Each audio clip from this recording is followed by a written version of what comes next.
On se retrouve aujourd'hui pour une recette de pizza revisitée sous forme de bruschettas. Donc ici, je vais commencer par peser la farine, ici 500 g. J'y ajoute une cuillère de sucre cristallisé et l'équivalent d'une cuillère à café de sel. J'y ajoute la levure, donc ici j'utilise la marque Saf Instant. Je mélange intimement tous les ingrédients secs avant de pouvoir y ajouter l'eau, ici de l'eau tiède, l'équivalent de 360 ml à peu près. Je commence par mélanger le tout avec une cuillère jusqu'à l'obtention d'une pâte, puis je vais venir la disposer sur le plan de travail et je vais la pétrir pendant à peu près 1 minute.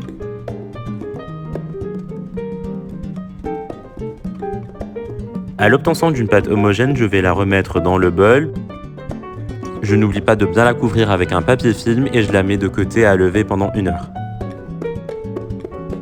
Entre temps, je n'oublie pas de mettre à préchauffer ma marmite avec son couvercle dans un four à 200 degrés. C'est très important, ça doit être vraiment bien chaud. 1 heure est maintenant passée. Comme vous pouvez le voir, la pâte a plutôt bien gonflé.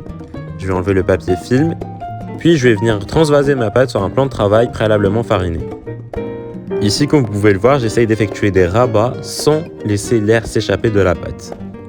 J'essaie de former une boule, puis je donne à ma pâte la forme de ma cocotte, ici un petit ovale. Je la couvre une seconde fois avec le bol pour la laisser pousser cette fois-ci 15 minutes.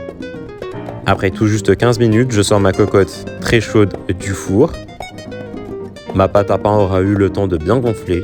J'essaie de la disposer délicatement à l'intérieur de ma cocotte. Je la couvre, puis direction le four pour la faire cuire 30 minutes à 200 degrés. Je n'oublie pas d'enlever le couvercle de ma cocotte 5 minutes avant la fin de la cuisson pour obtenir un pain avec une jolie couleur. Après tout juste 30 minutes, mon pain est très bien cuit, je le sors du four et je le dispose sur une grille pour le laisser refroidir. Ici, comme vous pouvez le voir, je vais venir couvrir mon pain avec un torchon propre pour assouplir légèrement la croûte.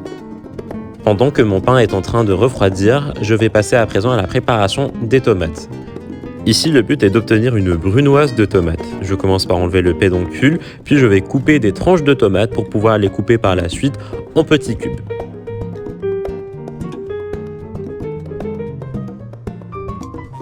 Je dispose le tout dans un bol et je fais de même avec les autres tomates. Je procède maintenant à l'assaisonnement de ma brunoise, donc je commence par râper de l'ail.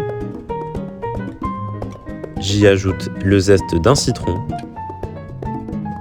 le jus d'un demi-citron, beaucoup d'huile d'olive, du sel, du poivre et du thym. Je mélange le tout puis je garde ma brunoise au frigo jusqu'au moment de la présentation.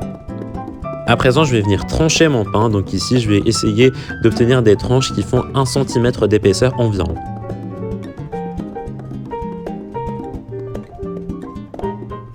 Comme vous pouvez le voir, le pain est très alvéolé. Avant de les faire griller, je vais venir les badigeonner d'huile d'olive et ce sur les 2 faces.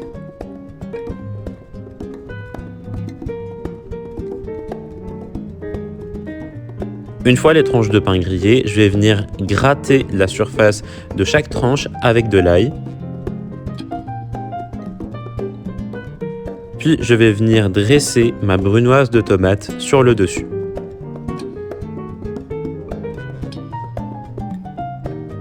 J'ajoute des petits morceaux de mozzarella. Et je finis mon dressage avec quelques feuilles de basilic. Bon appétit!